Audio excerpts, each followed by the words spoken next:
when it comes to the thickness of the wall, when it comes to the tiny house or small house, um, the size of the 2x4s, a lot of people know the 2x4 size, but the better size is as I mentioned before, was the 2x6, but there's also a 2x8.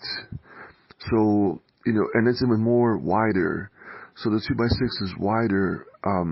So when you stack it on top of each other, and just use the screws to connect them, or the nails. And of course, you can use the drill by first drilling. And I'm going to just repeat a little bit of what I mentioned before. When it comes to the building concept of it. To use the drill to drill the holes with a smaller drill bit, and then use a second drill to screw in the screws. Or if you want, if people like to use only nails, then use a hammer with nails. But what really helps with the 2x4 and the 2x6, the 2x8, is those holes already are there, made, before you start trying to screw in or try to nail something in. Even when you're nailing, when you try to put the nail in, if you don't make that hole in it, it's going to be really, really hard. But once you make that smaller hole in it and it fits up just a little bit, then it's going to go in and it's going to connect everything in a perfect way. In a perfect way, basically. So yeah, the 2x6, 2x8, and 2x4 preference. Basically, the 2x8 is just wider, so the wall is thicker. The walls will become thicker. So sometimes in some places where it's really warm and nobody wants insulation, if you do the 2x6 or 2x8 being wider and the wall being thicker, after you stack it up and build the four walls, you can just put joint compound from the bucket all over it, seal it up, and it becomes a dry wall. Or you can bring in the big pieces of drywall and attach it to the side. Or you can use the mortar and then add tile. So, and this is for the wall for the house that's a tiny house, a small house, tiny house or a small house that doesn't need insulation. And so in a sense, if it's somewhere in a warm climate, I mean, the benefit of insulation is even when if it gets really hot, then if you have AC, then you would keep the cool air inside. But if somebody lives in somewhere where there's a lot of breezes, it doesn't get too hot, and that really helps to save my money, because all they have to do is just just a thicker wall, just get the 2x8s, a lot of them, pallets of them, and just stack them up and attach them with the screws or nails. And it becomes a really thick wall. And all they have to do is just on the inside attach whatever they want to attach, joint compound or mortar. Another idea of just attaching mortar, letting it dry, and then joint compound as the second layer, and it becomes a sealed wall. Or joint compound by itself, or mortar and then tile, or mortar and a thick layer of paint. So it's one of those things that's preference when it comes to that. And on the outside, there's always this option, not a benefit of this house structure.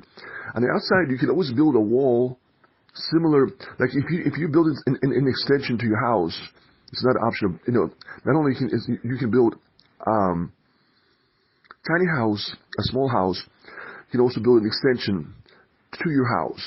So then, however your house is built, if it's built with certain bricks, you can always buy those bricks and cement. And then once the structure is built with just the 2x8s, 2x6, or basically one of those, 2x8s or 2x6.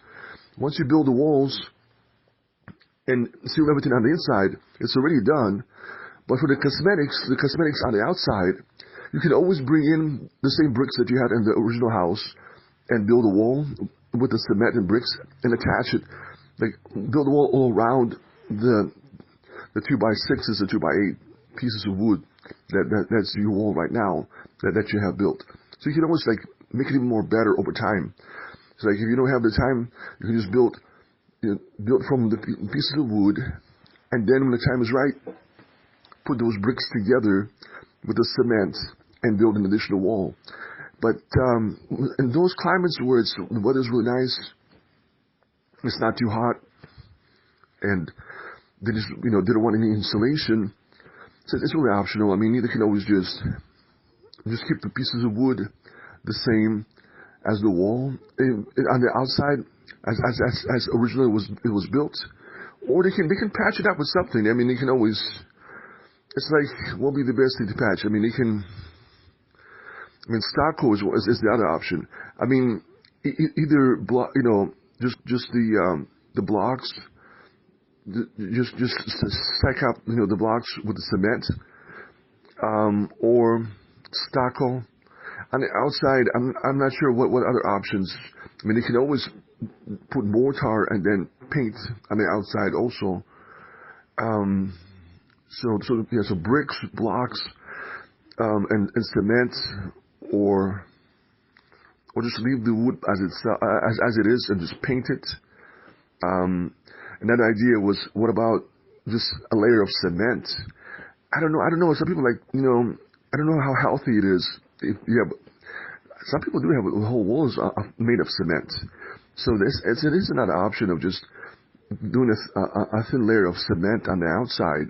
So there's so many possibilities, so many options, and the pieces of wood is just preference. And if it's a small house and there's enough space on the inside, if insulation is needed, the 2x4s can also be laid down and stacked on the inside, and then you can put the fiberglass in between the 2x6 and the 2x4, or the 2x8 and the 2x4. So then you have this insulation for if insulation is needed. So on a small house, there's that option. There's that option of just laying the 2x4s on the inside. Some people think, why not try the 2x4s just for the wall itself? And it seems like they're not as wide. The 2x4s are not as wide. I mean, of course, you can come up with another way of supporting. As you stack it really high, it seems like the 2x4s might need some kind of a support system. You have to kind of make sure they're supported really well. You have to build additionally. With the 2x6 and 2x8s, it's so much easier. You don't have to worry too much about securing because the balance is right there for the wall itself, and it's nice and thick, nice and wide, and it becomes a thick wall out of wood that just gets sealed on the inside. And so it's much easier. It's much easier to build with the 2x6 and 2x8, and they have a thicker wall as a result of it. Because they'll lay flat much easier for them just be interconnected. And of course, when the foundation is laid, the cement and the ground is laid, they can also put some of those 2x6s or 2x8s right into that cement and let it seal up. So that will kind of help to kind of seal those first one or two pieces, and then just stack the other ones on top of each other. Nail them in, or screw them in, or both, and just go as high as the person wants them to be. You can build a really high loft. For someone that's with basic skills, it's almost like, if you're really good at it, I'm sure you can build a 2-story, or even a 3-story. But for the basic skills, the loft seems so possible, so not as hard. You just stack the walls really high, and then use the same 2x6 or 2x8s to create the roof over that house. Nail them side by side together, and then seal them from the top with that rubber cement or any other liquid, formula that can seal everything. So that when the rain hits it, it's just going to be hitting that layer, and it's going to be running off of it. That's really the most basic roof, the most inexpensive roof you can have that way. Or, of course, you can get those panels, those roof panels from the stores, and just overlay them on top of each other, partially, like a quarter of each panel over each other, and then nail them in, and then seal every nail, either with rubber cement or any other sealant that's really, really strong. Because sometimes, because of the pressure, for somebody that doesn't have a lot of experience, sometimes they can either overscrew it or underscrew it, and there becomes a little gap, and the rain will go through. And so it's always crucial to seal every screw that you screw in on the roof itself, those panels. So the easier part of just getting this rubber cement or any other similar cement for the roof, and just laying it all out evenly, and seal everything, let it dry up. And yes, your basic roof that's really easy to make. Now, of course, there'll be a bit of a smell from the rubber cement a little bit, but over time it'll fade out. And if on the inside, if you kind of insulate the roof with an additional whatever it might be, either an additional roof, what will be the right word for it? I mean, you can use the same panels. You use the same maybe not panels. The wood pieces, basically, you can probably just insulate the, just create another layer out of the same piece of wood by screwing them in. You can kind of insulate. You can even put, fiberglass, maybe even, and then, for some people, if they wanted to, they can insulate. Especially if it's a loft, if it's really high, they can always from the inside create an additional this gap for the roof itself, and just insulate it also with fiberglass, and then close it off with the same 2x6s, 2x8s. I mean, that's another option for it in that sense of it. So then, but even without insulating, eventually the smell will fade out, and especially if it's a high loft and it's far away and it's on the outside. So once you close the doors and the windows, it'll be strong for a couple of days, but eventually it'll fade out. And not be that strong, over a week or something, or more, or a week or more, in the sense of it. But there's always a possibility of insulating the ceiling, creating an additional ceiling, basically. That's what I was going for. In that gap in the ceiling, so you can put all that fiberglass in there, right next to each other in a tight way, so that it will be a real nice seal. So when you run your AC inside of the house, or when you run your heater inside of the house, the majority of it will just stay inside the house. I mean, that's probably for the house that's obviously full of insulation house. But for the regular house, yeah, it's not a big deal. And that additional ceiling, it's not really, for the loft, it's not really that necessary. If the climate is really nice and breezy and nice and not too hot, just the basic structure is good enough, and just sealing it off on the inside, or just bringing in the pieces of drywall. It's really not that complicated or hard, or at the same time, and at the same time, not as expensive, because if you live in a really nice climate, insulation is not needed, and just stacking up the 2x8s, creating the walls with the space for the door, with the space for a few windows, and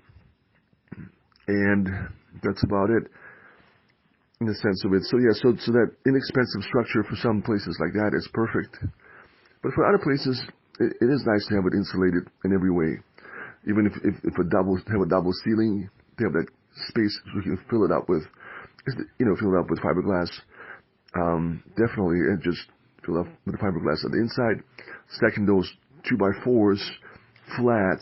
That's for a small house. Small house that has enough space, you can just stack the 2x4s flat and create that interior wall, and of course with the gap in between for the fiberglass stacked together in a tight way. So there'll be nothing coming through. And then over time, you have time, build an additional wall on the outside, attach it to the pieces of wood, and that additional could be bricks with cement. It could be blocks with cement. It could be just mortar and a thick layer of paint on the outside. And on the inside, so if you have this 2x4 additional wall, right, and then on top of that, they could put the mortar, And then they can put the tile. The people that love tile can create a wall of tile. There'll be an additional layer. So by the time everything's done, the house becomes extremely insulated, which is really good. And then not too many windows, and the windows should really be like really, really thick windows, really designed to not let the breeze come through. Or the breeze is okay, but the cold air is probably what I was trying to say. Or the heat. So if somebody lives in that kind of a climate, the extreme cold or the heat will not go through. So 3-layer window or something like that. If it's a 2-story or 3-story, I guess it's preference. You can always have a big window with a nice view on the 2nd story or on the 3rd story. But the majority of it should be, you want to have this at least 1 story where it's nice and insulated to a point where even the windows are not that big, and it could be really even placed really high, like really, really high. So in a sense of, because the idea is you want to save money on utilities, and you want your house to retain the cold or retain the heat that's inside of it. So then it will be less of expense for the utilities. So sometimes the design could be small windows that place really high. I mean, you can reach them to open them and close them, but they're there just for ventilation or for fresh air.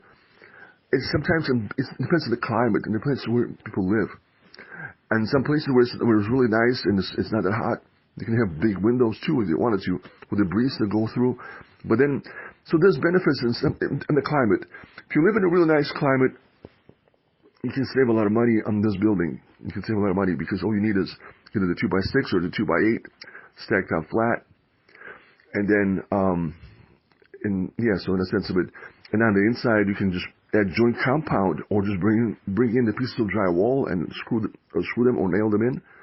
And you're done basically, and put tile on the floor or laminate, and it's pretty much done that way. And then of course you can have that roof with the same 2x6, 2x8s together, and then seal it up with any kind of rubber cement or anything similar to it, and you have your basic structure that way. Or you can make it really insulated. It's just preferences, but the basic structure. If you give the 2x8s, it becomes even more thicker, more stable. It's even more stable as you're stacking them, going really high.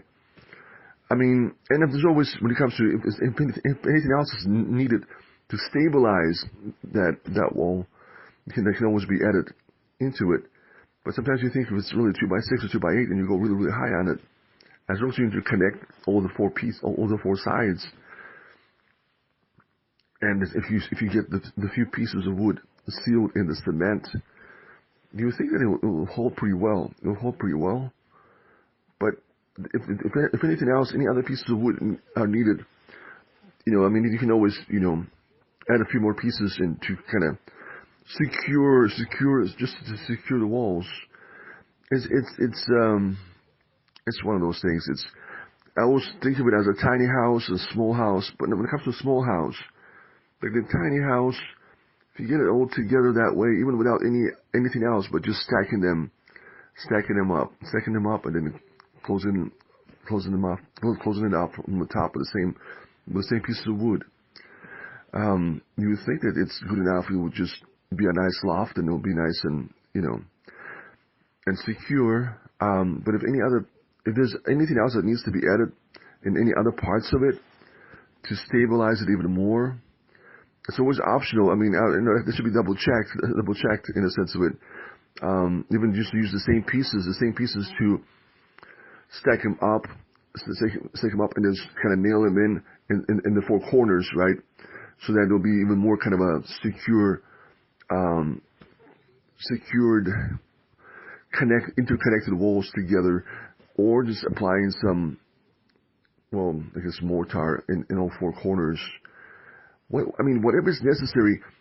Because when you look at it, you think, the 2x6, 2x8, when they're flat, they have really a good support system.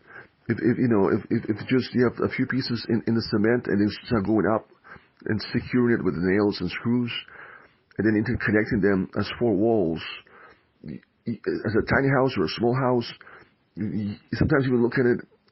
I'm looking at it as Could that be just enough? I mean, that you don't need anything else to secure it, like for it to be even more secure other than that. I mean, if you put layers of mortar in all four corners, and that will dry up, and then of course, I mean, you put more mortar or joint compound or let's see, probably those two be the mortar. Mortar will probably be, you want to look at mortar as the strongest out of all of those, out of the joint compound.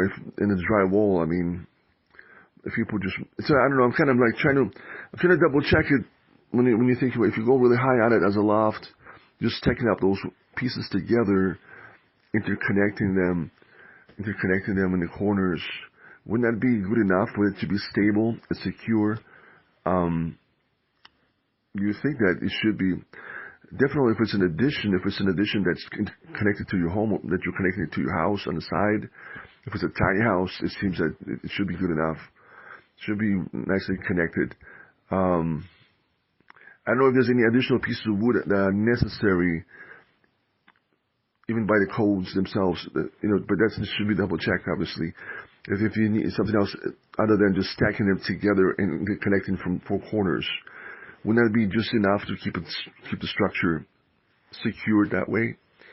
It seems to me that it should be, but just in case there might be other areas on the inside that they might have to, connect some more pieces of wood, and to all of them, at least in some parts, the four corners, and maybe in the middle of the wall. I mean, it's like raising one of those 2x6 or 2x8s and stacking it in the corner, and nailing it in, attaching it to the wall that's already there, so to just have a better grip to the wall, so there's something in the sense of it.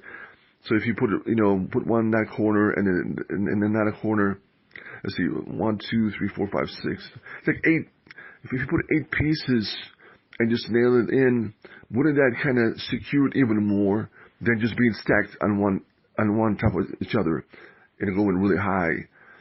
It's one of those things. It's should be double checked just in case. If there's anything else that's needed to be added on the inside to stabilize the walls even more, to make them interconnected even more, besides just stacking them up and nailing them and connecting them with I mean, there's other pieces, like brackets that can connect the corners from the sides, but even besides those brackets, I'm just wondering if there's any additional pieces, if additional pieces are needed, just to, in addition to everything else, to secure it even more, and it's one of those things. It's, I guess, just needs to be double checked in that sense of it, just to be on the safe side. But other than that, it's really an easy structure, stacking out pieces of wood on top of each other, securing them with the nails and screws, connecting the sides with the brackets and the screws and the nails on each corner, interconnecting it, having the space for the door, then using the saw and cutting the pieces to have space for the door and for the minimum windows that are required by the codes to be there. I'm just looking at the basic structure, and it seems to be that it should be okay. It should be nice and safe, especially with just one loft. It's just one story loft. It should be okay that way. It should be okay. Just in case, I'm just saying it should be double checked when it comes to anything else that's necessary for it just to be more stable. Even for the codes, you think it should be stable. You stack it. It has a nice balance. They have nice balance because they're nice and wide, because you stack them on top of each other. You nail them in. You connecting the corners. I'm just going to go back again to the process of it. You connecting the corners together with the brackets, with those metal brackets, and you screwing that in also. I mean, with some people that try to save money, I guess they can always just put mortar in the corners and seal it with mortar. Like when they're stacking them, when they're doing the one wall, when they're doing the second wall, they can just add mortar in between to be the strong connection. Something in that sense of it. It should be stable. It should be stable. It should be stable because you're just going really high and then you interconnecting the corners. So just when it comes to the structure being stable, that was my only kind of. You think that's I mean, most houses, I mean that's how they built them. When it comes to pieces of wood, they use nails, they use screws, and they interconnect it together, and they're standing right now everywhere out there.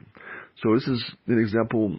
I'm just looking at it, such a basic, inexpensive way of building something. You just want to make sure that would it be as stable as any other house, and it should be. And if just in a few additional pieces, I would, even if that would be needed in some corners on the inside, even that's not that hard because it will be the same piece, but you just stack it up, you raise it up, and you attach it in a corner, and you screw it in to help to help all those four walls to be more stable, because it's not a really, the whole idea is that it's not a big structure. It's not a really big structure, so it should be able to be stable without any additional support system on the inside, any beams, without any beams, it's support because it's a basic structure.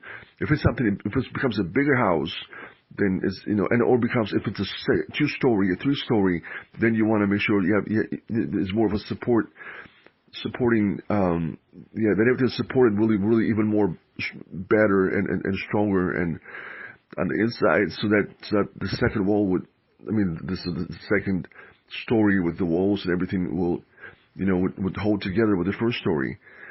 So looking at it as, for someone that doesn't have a lot of experience, as a basic structure, the easiest structure to make is a loft. There's a loft. You just need a ladder. You'll just continue on stacking those pieces and using your drill, or nails with a hammer, and you go up to create nice, make it really high, so it becomes a really nice loft. And so it's really easy, and it seems like you don't need anything else on the inside, but it should be double checked just in case, especially like if you're attaching this as an attachment to your house. Your house is already is built on a foundation, is built stable. So you're attaching this, and it's like one side of it is next to your house, right? It's leaning on your house. It's depending on your house. So in that situation, it's like the basic.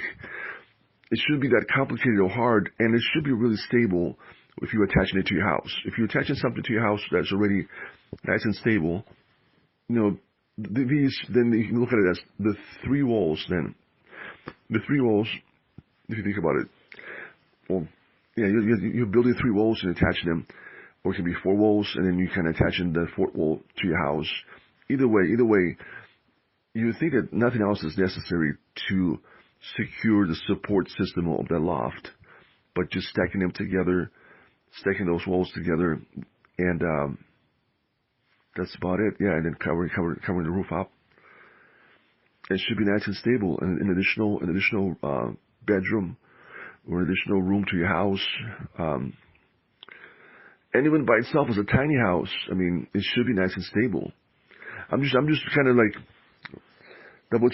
always double checking at that part of, does it need anything else on the inside to make it really, really, really even more stable than it is? It should be nice and stable because it's just a small structure. If it was anything bigger, or if it's a 2-story, then you kind of want something else. You want it to be even more stable on the inside, it's more supported, so it becomes a little bit more different. For somebody that's inexperienced, it wants something that can easily be done.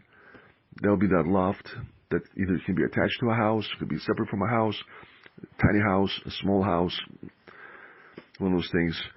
The 2x4s on the inside, if you're laying flat, if it's a small house and there's enough space on the inside to create an interior wall, just by laying the 2x4s flat and stacking them up and then putting that fiberglass in between, that's one of the options. If it's a tiny house and there's not a lot of space on the inside, you can always stack the 2x4s on the sides, so, not flat, but just on the other sides, on the 2-inch side, and go up. So then you have more space on the inside. If you lay them flat, there'll be less space, less living room space, or less square footage on the inside. But if you stack them on the sides to go up, you would have more space, more square footage, and you can always, add them that way. I guess you would have to put. I mean, it's an easy way to figure it out. It's an easy way to just stack them on the sides, and then there might be additional pieces of wood that need to be added, so that they'll be connected. So when you stack them, when you don't stack them flat, you need to probably add a few other pieces of wood. When it comes to the space in between the regular wall has been already built, and this second wall on the inside. So if you lay them on the sides and go up, you need to connect them probably to the same 2x4s. It's like you would have to attach the 2x4s on the inside. I'm trying to think, can they be? So it's too wide. If you lay them flat, it's so easy to use a nail. I guess it can always be stacked up that way. It's a little bit harder. You can probably stack them on the sides and go up. If you just have to get those long nails, that would probably, and see, it's doable. You can just get real long nails that will go through the whole 2x4 and it's one of those things. If you lay them flat, it's so easy to use nails, right? Because you have to go through too much wood. But if you lay them on the side and go up, then it's so much, you have to go through so much wood. But I think that those skinny long nails will be okay. They'll just go through. So, I mean, that's not the thing. So then you don't have to use any other pieces of wood anywhere else. It's just you already have the wall built on the outside. And this is the second wall on the inside, and all you're doing is stacking up. But then at the same time, I think you still need those pieces of wood on the inside. In between those two walls, you would have to put just a few, like three or four 2x4s. You would have to put them on the inside, so then it'll be easier to connect this second wall on the inside to the first wall, because that'll be easier. Because then you can just nail the 2x4s sideways into those 2x4s that are inside, in between those two walls. So you can connect. So you're connecting the 3-4 pieces of wood to the first wall, and then you're connecting this second wall, interior wall, to those pieces of wood from the inside, and securing them that way, and going up, and then just throwing fiberglass inside, in between, when it comes to insulation and additional wall. So yeah, okay, that's good in the sense of it. Okay, praise God, amen, hallelujah. So that's basically the option, and then just on the inside, either joint compound, or mortar and paint, mortar and tile, or just big pieces of drywall brought in and attached, and so you have your wall, and you have your nice insulation for those that wanted insulation. Amen, hallelujah. Glory be to the Father, Son, and Holy Spirit. This is Markov saying, God bless everyone.